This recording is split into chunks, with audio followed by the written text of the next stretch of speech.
trou numéro 9, c'est un trou où j'ai toujours été très agressif. Pour moi, c'est un trou qui est assez compliqué, malgré que ça soit un par 5. La taille du green est assez petite, donc c'est quelque chose où il faut être très agressif pour moi, parce que même le coup de wedge est assez compliqué. Aujourd'hui, j'ai réussi à mettre un bon drive, un bon bois 3, je pense que je ne dois pas être très loin du green, donc c'est avec des bonnes conditions, c'est un trou qu'on peut aller chercher, mais oui, c'est dans ce vent-là et avec la petite pluie, c'est assez compliqué. Ouais.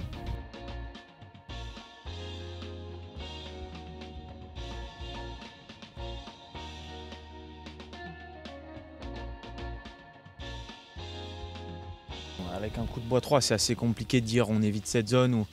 Après, comme on peut voir, là, le chip d'ici est assez compliqué parce qu'on a très peu de largeur de green. Donc c'est c'est un chip très complexe. Et de l'autre côté, encore plus, on est encore plus en contrebas. Donc voilà, là, par exemple, j'avais un chip pas très évident. J'ai essayé de faire un chip un peu roulé. En sortant du rough, c'est pas ce qu'il y a de plus facile, mais et voilà. Mais après, ce qu'il y a, c'est que le coup de wedge avec un peu de vent, il est assez...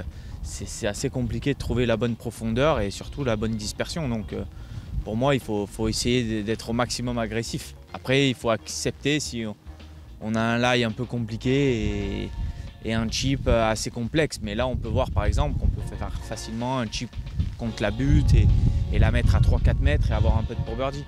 Oui, faire 5 sur ce trou, c'est pas un mauvais score. Donc c'est pour ça j'essaye d'être agressif au maximum.